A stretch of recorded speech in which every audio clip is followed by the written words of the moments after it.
आज बीजेपी की पहली लिस्ट जारी हो सकती है। पहले मरहले में करीब 100 उम्मीदवारों के नामों का ऐलान हो सकता है। उम्मीदवारों के नाम पर आखिरी मोहर लगाने के लिए कल शाम 6 बजे से शुरू हुई मीटिंग करीब रात 2 बजे तक जारी रही। जराये के मुताबिक इस मीटिंग में तकरीबन 11 रियासतों के मुख्तलिफ सीटों पर उम्मीदवारों के नाम तय किए गए हैं। और इस बीच बीजेपी यूपी रियासती सदर महेंद्र नाथ पांडे ने कहा है कि उत्तर प्रदेश में अपोजिशन इत्तेहाद को लेकर परेशान है। आपसी इत्तेफाक़ी राय पर भी अब सवाल खड़े हो रहे हैं। इस मर्तबा बीजेपी उत्तर प्रदेश में 2014 से ज्यादा सीटों पर जीत हासिल करेगी। हमारे नुमाइंदे विनीत ने बीजेपी यूपी रियासती सदर महेंद्र पांडे से बातचीत की। बीजेपी अध्यक्ष महेंद्र नाथ पांडे, उनसे बात करते हैं। सर, टिकट को लेकर के कल रात भी मंथन हुआ, अभी भी मंथन का दौर है, कब तक जारी हो जाएगा बीजेपी की लिस्ट यूपी की?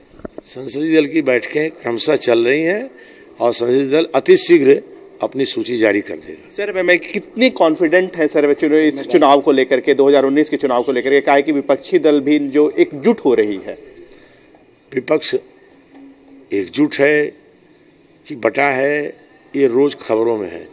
भाजपा और उसके सहयोगी दल पूरी मजबूती से एकजुट है और 2014 से भी ज्यादा शानदार बहुमत से मोदी जी पुनः प्रधानमंत्री बनने जा रहे हैं। ठीक है, बहुत धन्यवाद। तो साफ तौर पर कहना है कि 2014 से भी अधिक बहुमत के साथ प्रधानमंत्री मोदी इस बार जीतेंगे। कैप्टन वैभव के साथ विनीत कुमार, न्यूज़ 18 दिल्ली। और उधर उत्तर प्रदेश कांग्रेस जनरल सेक्रेटरी प्रियंका गांधी लखनऊ पहुंच चुकी हैं। मगरबी उत्तर प्रदेश का चार्ज संभालने के बाद प्रियंका गांधी का लखनऊ का यह दूसरा दौरा है। प्रियंका कांग्रेस के इंतखाबी मुहिम में हिस्सा लेने के लिए लखनऊ पहुंची हैं। नाइजीरिया से बड़ी खबर आ रही है, जहां शुमाल मगरबी इलाके में गडूना रियासत के गांव में नामालूम मुसल्लह अफराद ने हमला करके 9 अफराद का कत्ल कर दिया। रियासती गवर्नर के तर्जुमान सिमोएल एरविन ने इस हमले की तस्दीक की है। इससे कबल मंगल के रोज जिनरावा गांव में भी नामालूम हमलावरों ने निगरानी कमेटी के 17 लोगों का गोली मारकर कत्ल कर दिया था।